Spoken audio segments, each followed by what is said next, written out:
I mean, it is a very important class, so I want you to pay a lot of attention to this, because with this class we are still in the planning module, but we will start deal with something which is related to the to the make aspect of the supply chain, which will be the next module that we will face starting from next week.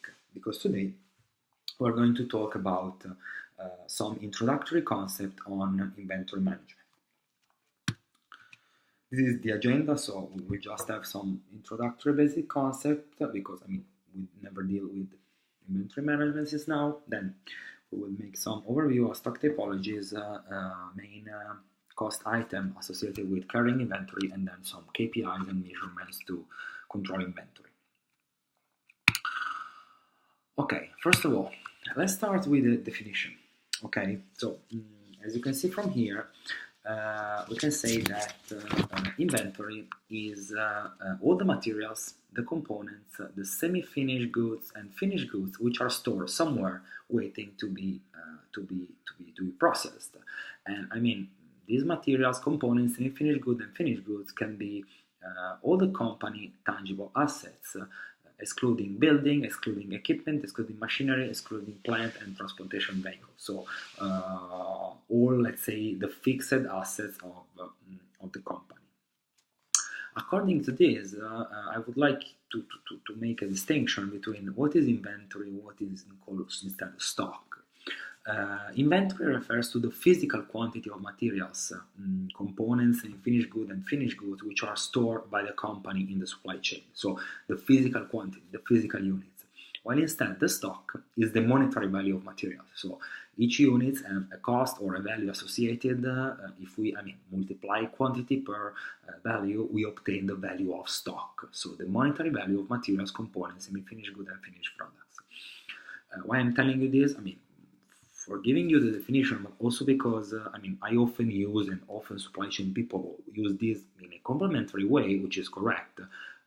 Just keep in mind that there is a distinction between inventory, which is physical unit, and stock, which is monetary value. But in practice, what is inventory management? Essentially, inventory management has two main objectives. The first objective is to define how much, when, and where you have to hold inventories all over the supply chain, so in the production logistic channel. Then, of course, in order to make this in practice, you need to identify the inventory management technique which is suitable for your supply chain, which meaning defining the parameters of the inventory management decision-making process for each item which is relevant for your supply chain in each node of the distribution network. In order to do that, of course, you need to have some input, like of course the demand plan, so the demand management detailed per item and location. So that's the demand I'm going to face for this type of product, so stock keeping unit per location. And starting from this, I need to understand which is the level of inventory that I need to carry. Then I have to, of course, reason about the service target, so the level of service that I want to offer to the customer. I have to know which are the replenishment times, so if a product or service or goods or so on coming from a supplier, which is the replenishment lead time given by suppliers, and if instead is something which is produced internally, which is the lead time given by my production facility. And of course I need to make this suitable within my logistics cost structure. Please keep in mind that the problem is very complex, because as you can see from here, stock is everywhere in the supply chain, because we have stock in warehouse, so materials waiting to be delivered. Then we have stock which is accumulated while production operation are being executed in assembly line, on job shop, and stuff like this. Then we have stock when materials, goods, services, finished products, semi-finished products are transported in trucks or in planes or in boats. So all this is related to transportation.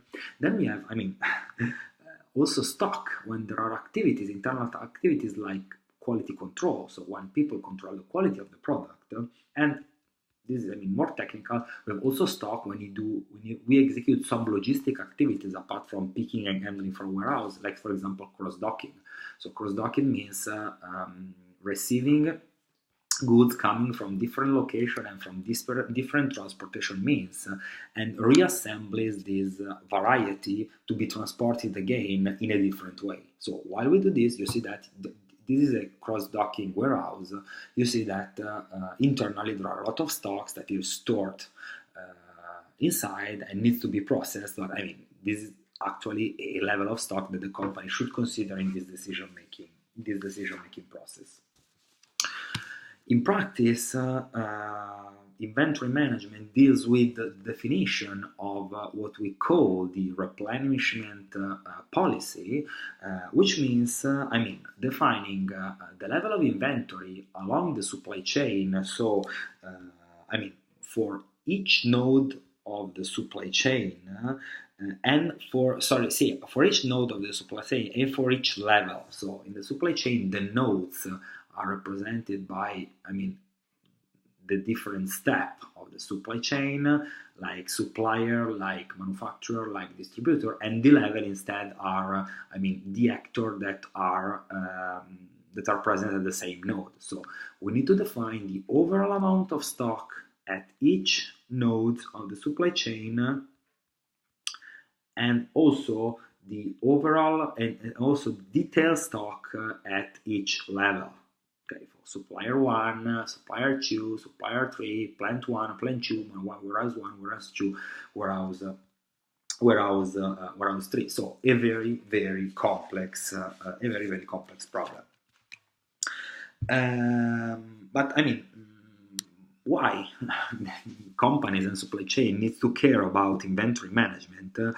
Because as we can see in some minutes, inventory management can have a double impact on supply chains. On one side, inventory, so defining a good replenishment policy, can be a lever of efficiency. Efficiency means that we're able to decrease the cost of other processes or part in the production logistics system. So inventory needs to enable the reduction of the total logistic and production cost if properly managed. On the other side, it is a lever of effectiveness, by keeping stock, companies are able to better satisfy the customer needs. So we will see, but cope with certain demand with a good level of service, even if the environment is very turbulent. I don't want to keep on this, but this is a very famous metaphor in supply chain. We usually refer to the role of the stock. So at the different nodes and level in the supply chain, as playing the same role that the liquid.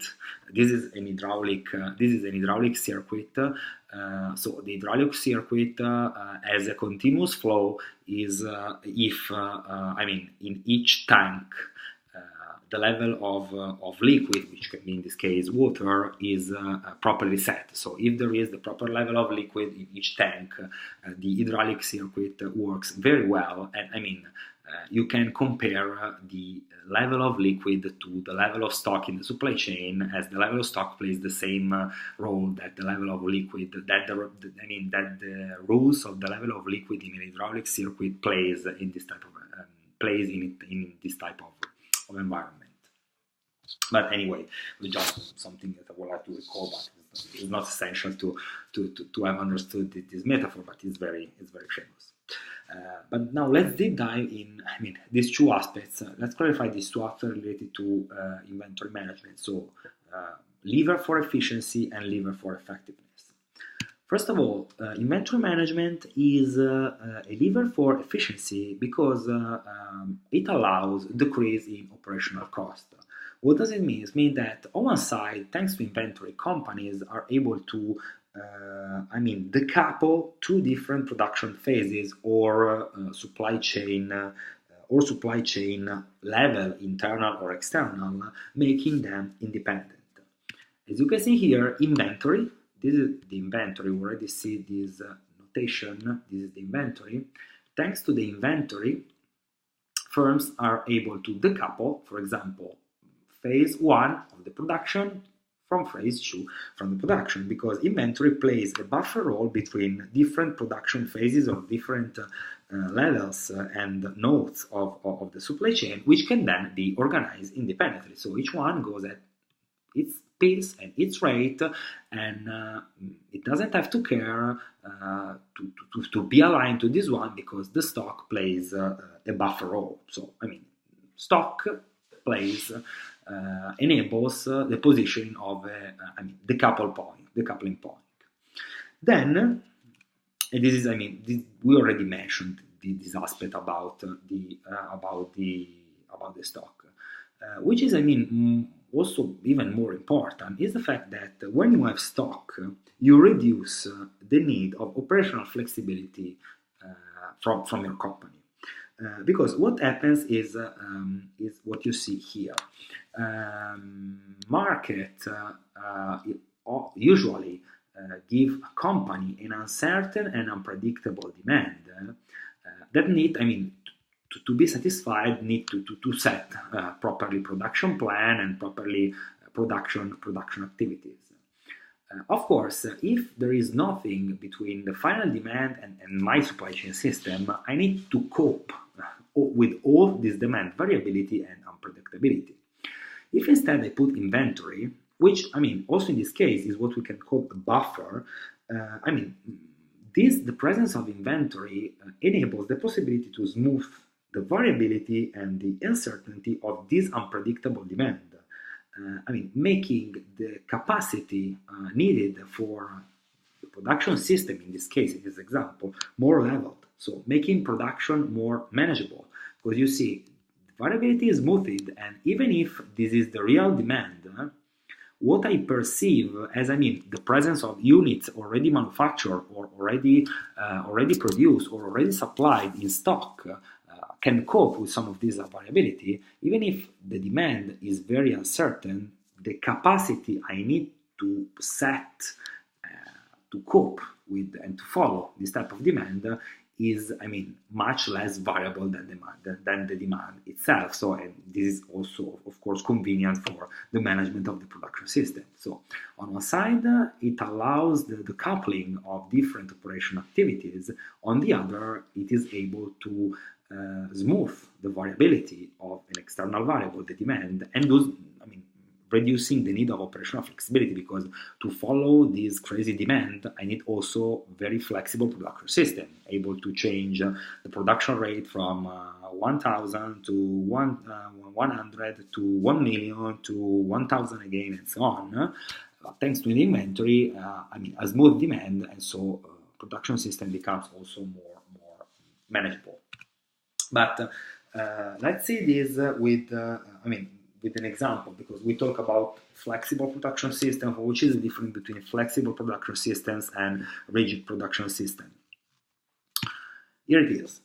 A flexible production system, by investing in more resources, so configuring a more flexible production system who is able to change his production rate, his productivity, its ability to change material to be processed and stuff like this. It's able to produce, following the demand. As you can see here from this graph, this is the production.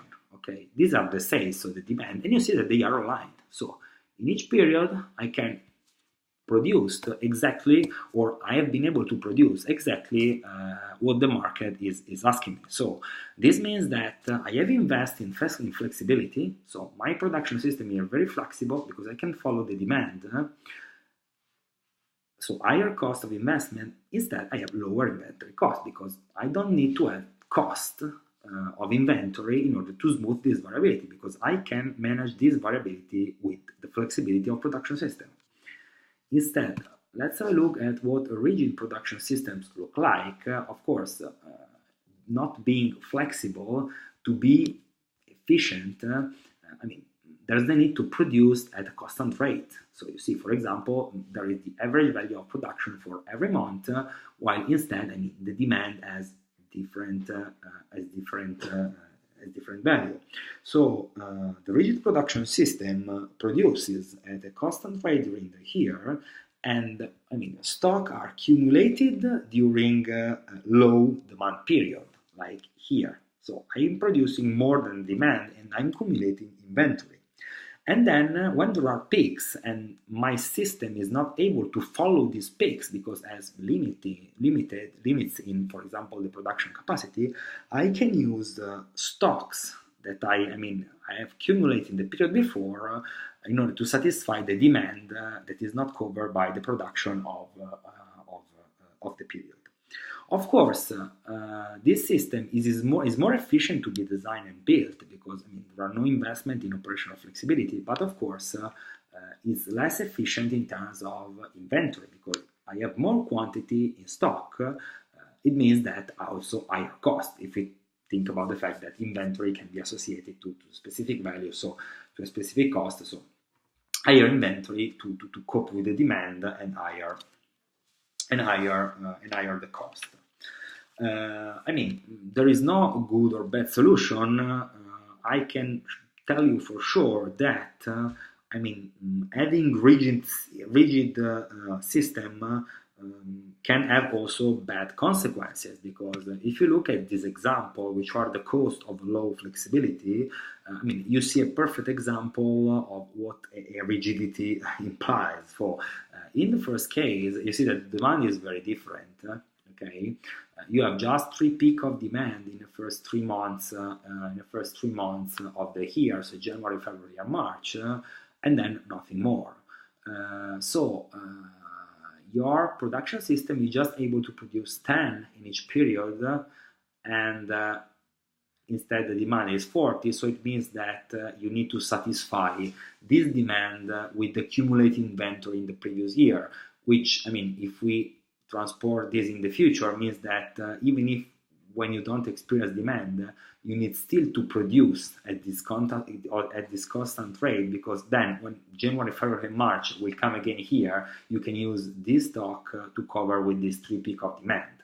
Okay, so constant rate, rigid production system, I'm not able to follow the demand, I accumulate stock to cope with this variability. But let's look at the inventory.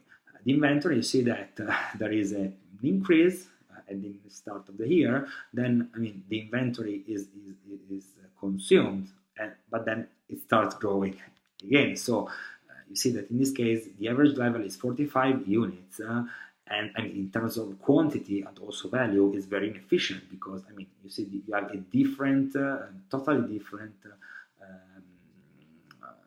profile of the inventory if compared with the need of your demand. And that's what a low flexibility implied, and the rigid production system can induce to supply chain management. So a rigid production system require less investment cost, but then force you to cope with this type of inefficiency, like higher inventory than effectively needed if compared to a more flexible system, a more flexible production system.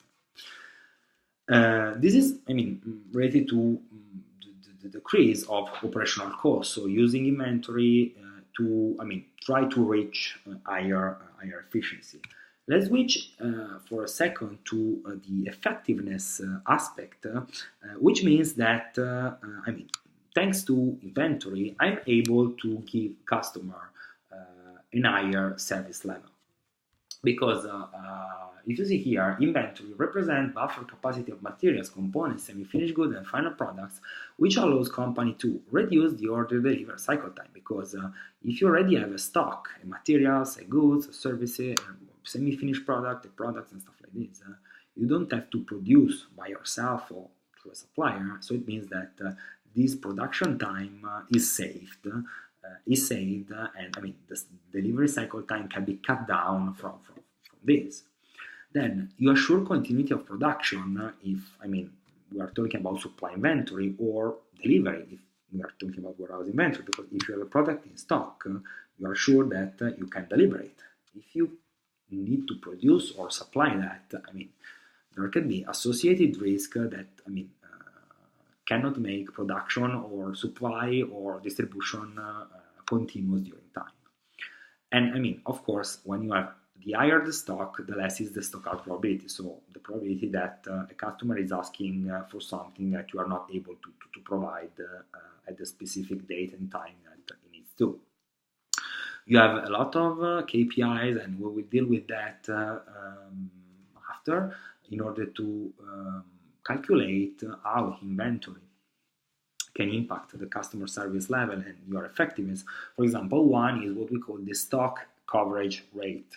So the coverage rate of the items that you have stock, and you calculate this through the average inventory level, meaning the average quantity or value that you have at inventory of some items product divided by the average consumption. You see that the average inventory level that you have in stock and the average consumption give you an idea on how much you can cover the demand, so the consumption, according to the situation of your inventory. Please, I anticipate that there are some formulas here, but please don't be scared of formula.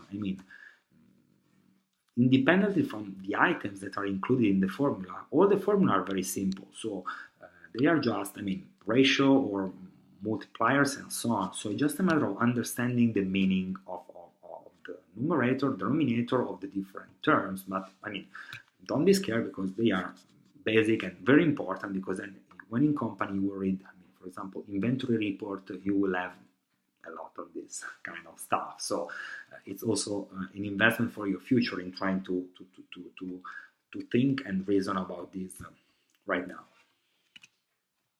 Finally, we didn't cite this, but we don't have to neglect that, of course, inventory management has also other impacts apart from efficiency and effectiveness, because replenishment policies and inventory management can drive investment opportunity and potential source of saving when, for example, you are buying commodity stock when the prices are very low, or you foresee that the price will be very high in the future, like for metals, gasoline, wood, and so on. They can act as a marketing lever for attracting customer. Like, our product is always available. Think about Blockbuster. Blockbuster has made its fortune on the concept of stock. Or, may play a role in improving product quality. Think about food, like, for example, cheese. Cheese ripening, is something that makes cheese of higher quality. Or also wine or beer fermentation. So, putting wine and beer in stock and making that fermented, increase the quality of the product. And of course, I don't want to deep dive into too much technical details, but sometimes having stock is essential to optimize some technical production cycle and operation, like thermal treatment, tinting, drying needs, a stop of the product in stock in order to get this finished after the technical cycle has been put in place. If this is clear, the next step is to go and try to understand which are the possible stock typologies in the supply chain, because as you can imagine, different type of stocks can exist and can be distinguished, because just a quick overview of the idea. You have the supply chain. First of all, you can have stock in different places, like you can have stock in plants and warehouses, so in production plant or in distribution warehouses. You can have stock which is in transit from one node and one level of the supply chain to the other, and you can also have cross-docking stock or quality control stock and so on. So there are different type of stock that should be considered, and try to make it simple, but I want you to focus your attention on these essentially three types of stock. They are 5, but we will just consider 3 of them. First of all, the cycle stock. The cycle stock are very important because cycle stock is the stock generated by different production rate of two connected phases of a logistic production system. If you remember, we talked about the fact that stock enable the coupling of two different phases. The stock that is present between phase 1 and phase 2 in order to decouple this phase is named cycle stock. So production phases can have different technology, can have different human resources, can have different productivity, different production rate, and so on.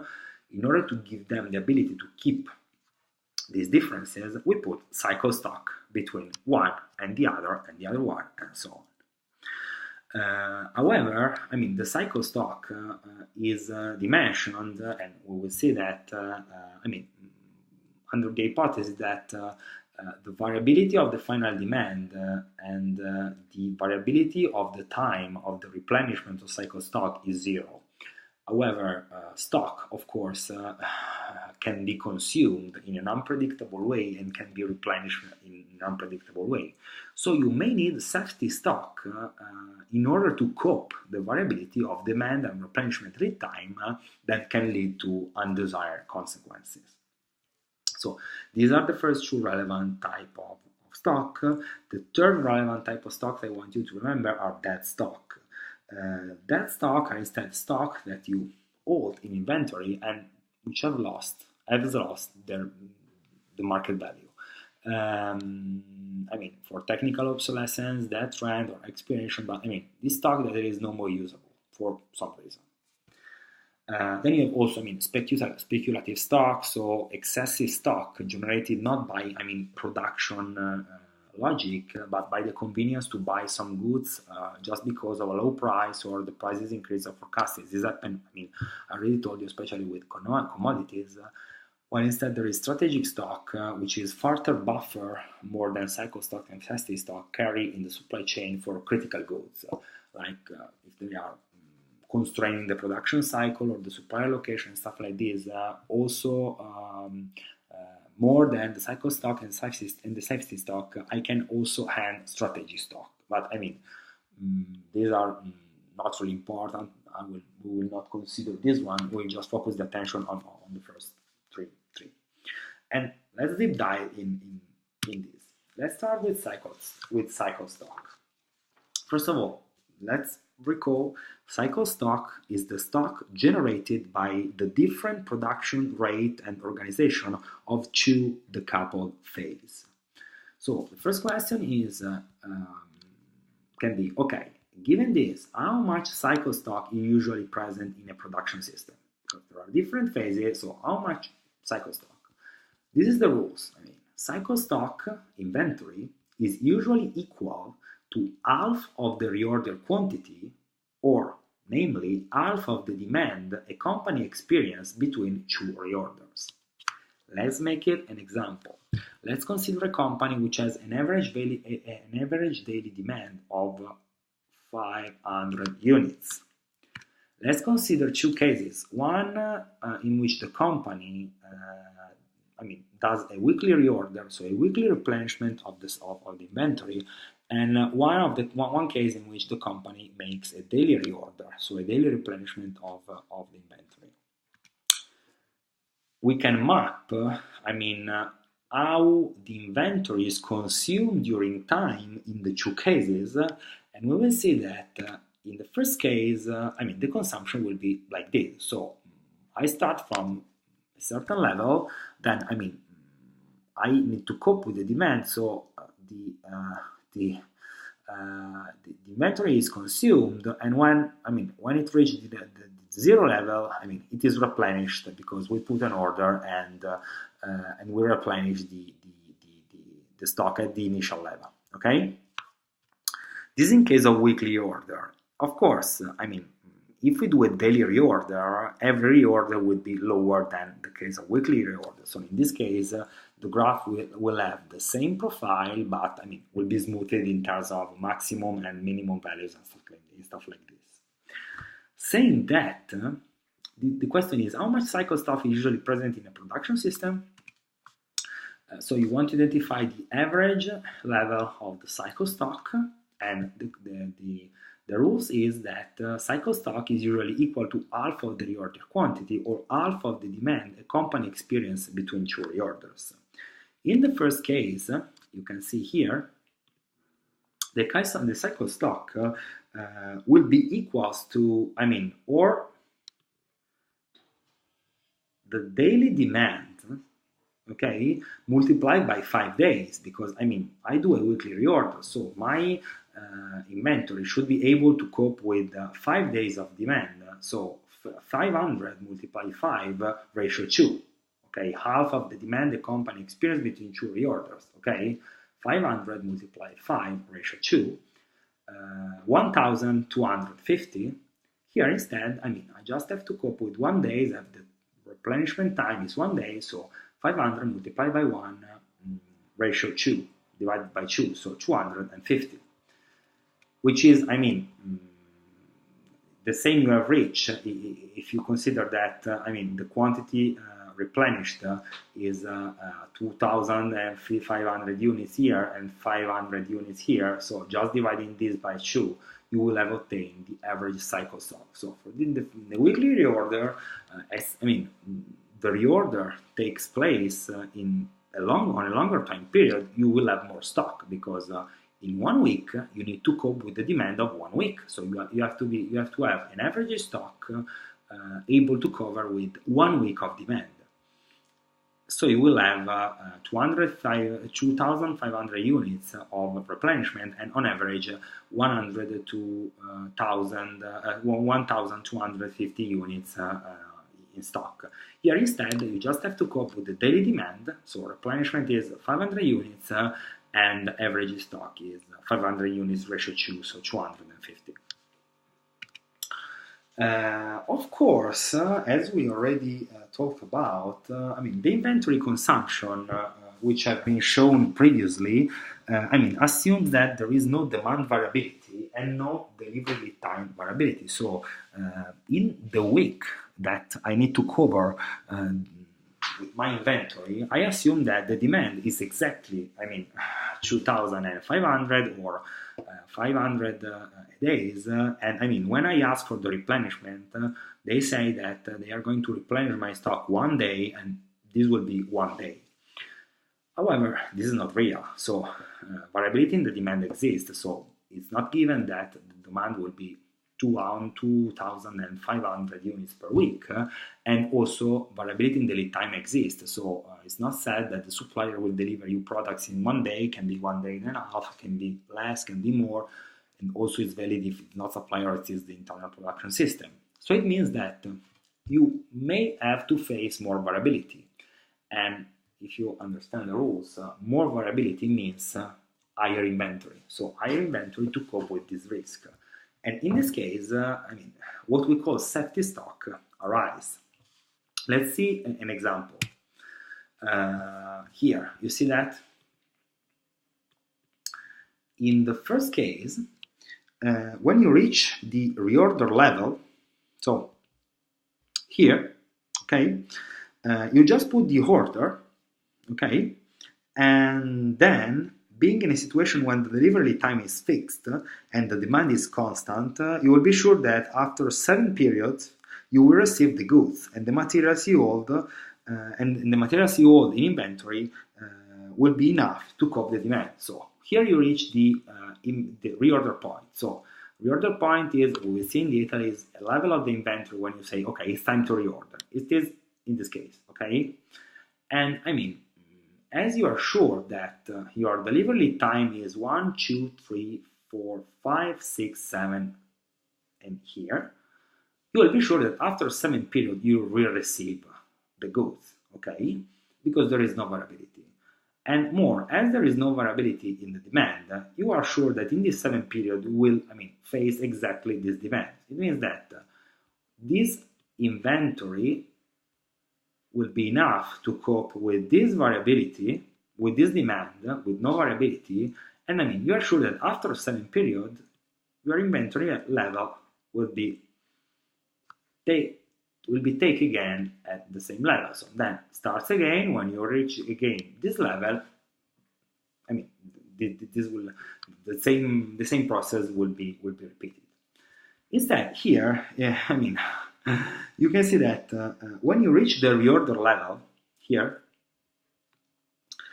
you will put an order to replenish the warehouse. And in this case, as you are considered variable lead time and variable demand, you can just hope that the goods will arrive on the desired time and the demand will be around the expected value, which means that they will be positioned on the average point of the distribution curve or lead time and demand. But this isn't true, because there are as many possibilities that demand can be lower, that the demand can be higher, or that the lead time will be lower or the lead time will be higher.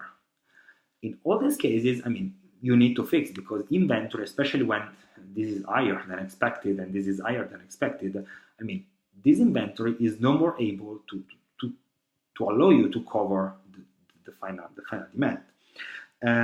That's why, as you can see here, the level of the stock is not the one you see here, but this is something more. You have a buffer. You have a further buffer, which are the safety stock that you see allow you to cope with variability in the demand. So the case in which the demand is higher, and the case in which the variable lead time is higher than planned. So you have safety stock that help you to cover with this type of variability, and which of course need to be replenished once they are consumed. So I hope that the concept of the safety stock is clear, and we will review this again also in inventory management models. Let's go to dead stock, which is the third type of stock, and which is stock which has lost its value during time. Can be old models of product, can be damaged or rejected articles, can be expired articles, or can be articles refused by the final market. Think about the first Apple computer that was put down the market after 1 month, and that was launched in the 80s. This is that stock. You have a lot of product that cannot be sold anymore in the market.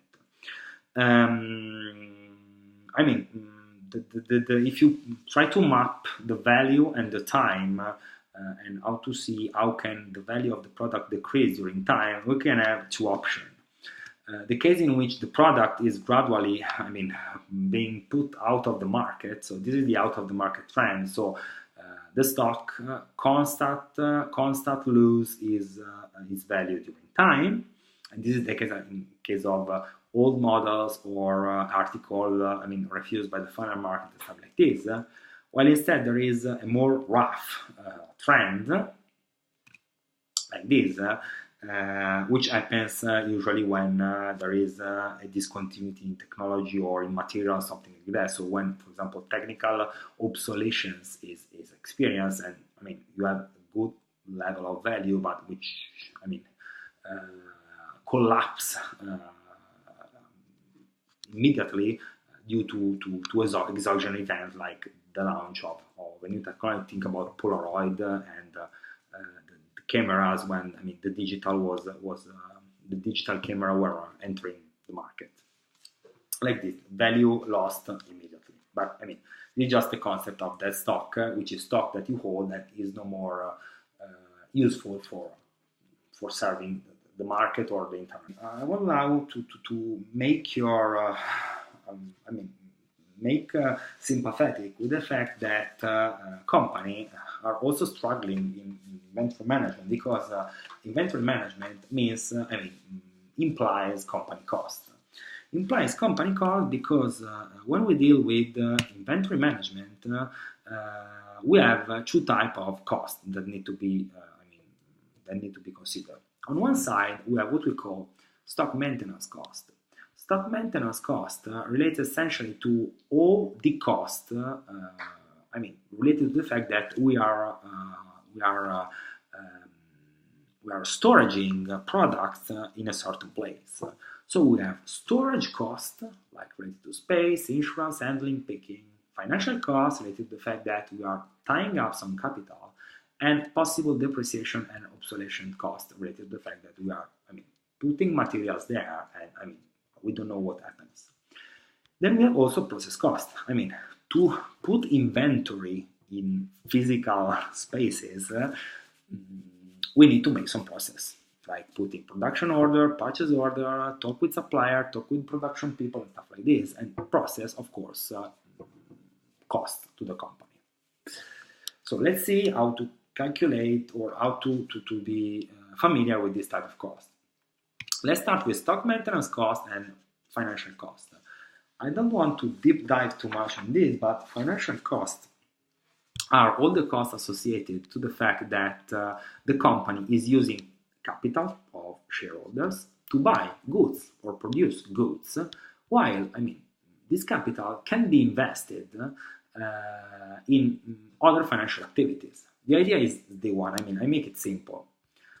If I had not tied up $10 to realize one product store in a warehouse, I mean, I could have invested these $10 in alternative activities, I mean, which after a certain period of time would have given me some percentage of payback.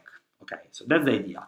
I'm putting something on stock, so it's there, it's fixed, it's something which is there, so it will be used, but by now is there. It's a capital invested and it's a capital tied up in warehouses. If I had not tied up this capital, I could have invested in something different, also, for example, financial activities, and I would have some payback after a certain period of time.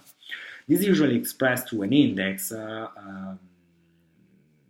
like I, for example, in percentage, we can be, for example, the Italian bonds. This is just an example taken from Italy.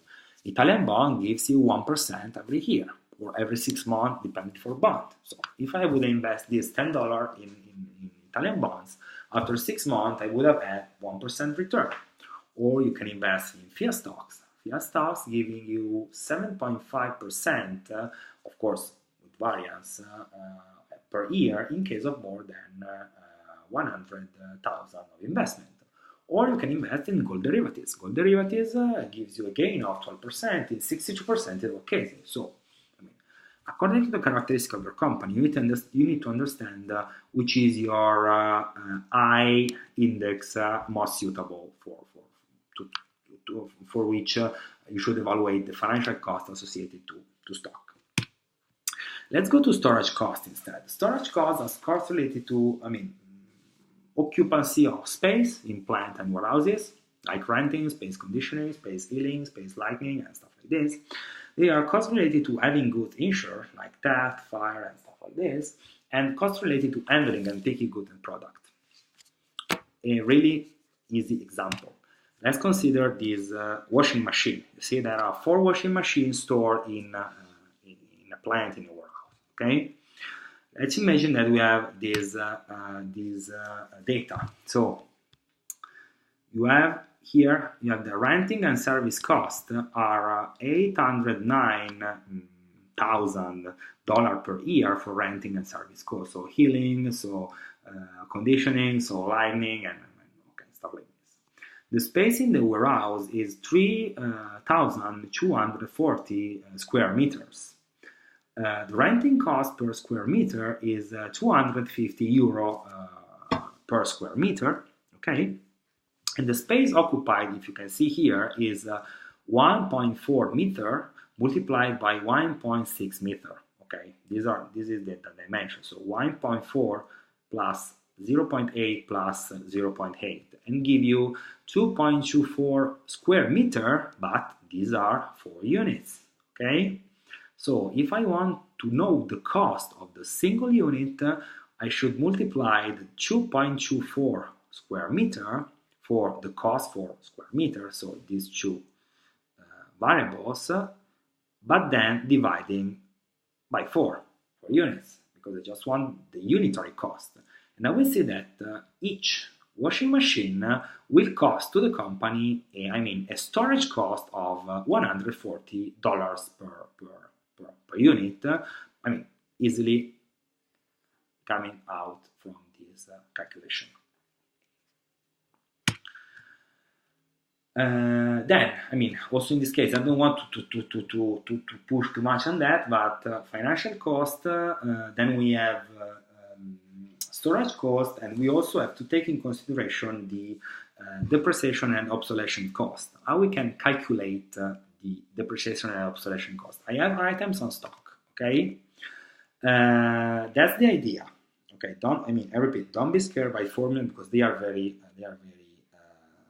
simple. Okay, obsolescence cost is calculated as every year. I mean, a depreciation can happen. So I calculate my depreciation value, $2 per unit. Okay, and I mean, how much units are affected by this depreciation? So I just calculate the depreciated value for the number of quantity that have been depreciated. Okay, so value lost by product and number of units losing value.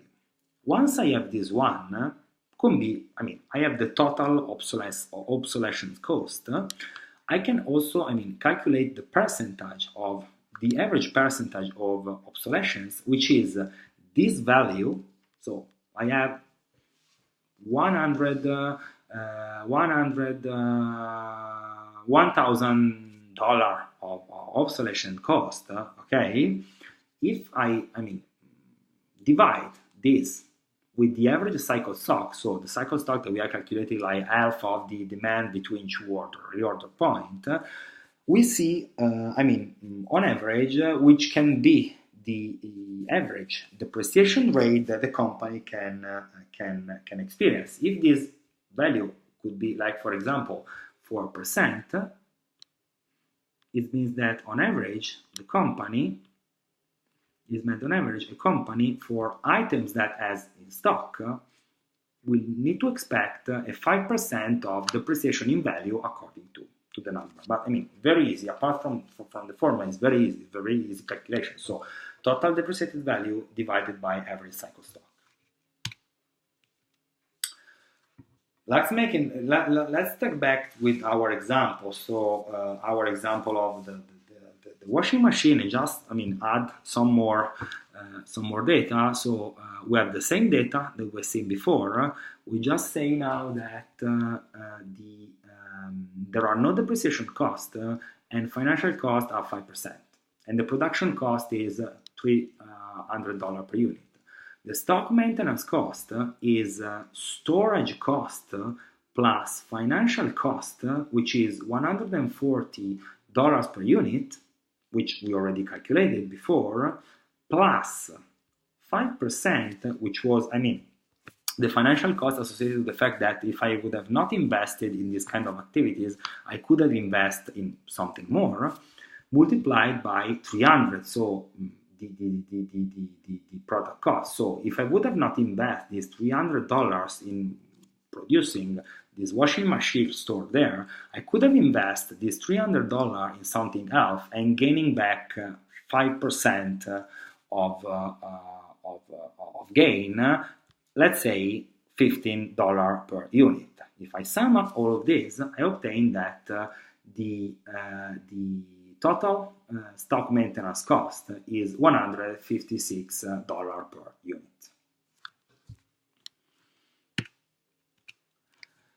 Finally, we have reorder cost. Reorder cost, instead, we already said that are all the costs related to issuing orders to supplier or internal production to replenish inventory. You need to manage process, and as you need to manage process, it means that you are executing activities, you are using resources, and these are costs for the organization.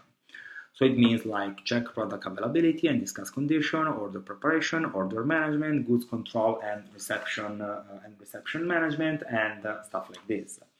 These activities has associated cost, and we cannot neglect this type of cost, and which can depend on type of resources used to manage this process. Let's make an example, very simple example. We are a television assembler, and we need to replenishment inventory for this type of product. Let's see which are the activities implied, which are listed here. We have production line supervisor checking inventory level, 15 minutes. Production line supervisor calling supplier, 5 minutes. Supplier plan checking to design order, 90 minutes. Purchasing office center entering order in the system, 15 minutes. Order approved by Chief Purchasing Officer, 10 minutes.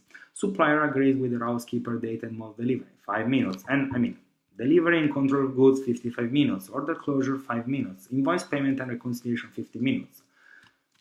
Finally, we see that to issue this order, we need to invest 250 minutes per order. And again, if we make the hypothesis that each order has 15 lines, so 15 products requested on average, this means 14.3 minutes for order line.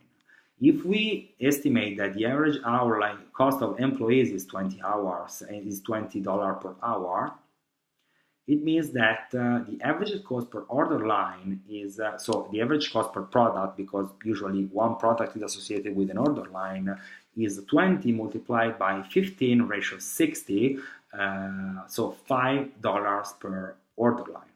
Okay, so just to express this in order line number. So it means that, for each product which is associated to order line, I should have add $5 as reorder cost. Very simple. You need just to have to understand which is the effort in terms of process that is needed to manage inventory for this product. Please consider that we are dealing with cost, but in carrying inventory means carrying cost, but also not carrying inventory means potential cost, because we can experience what we call stock out cost. Stock out costs are all the costs associated to the fact that you are not able to deliver product to the customer. Okay, so stock out cost, you are not able to satisfy customer demand. And you cannot, you have no inventory, so you have no inventory cost. You can neglect the fact that you are not able to satisfy customer demand. And usually, stock out costs are evaluated by considering the margin lost because of the poor level of service. Basically, the stock out cost equals to the difference between the price of the product not sold, so the loss of revenue, but also you should consider that as you don't have a revenue, you don't have the associated costs. So the stock out cost is the difference between the price you have not received from the sales minus the cost that you have not incurred by not producing this product because you don't have it in inventory or you don't have material and stuff like that.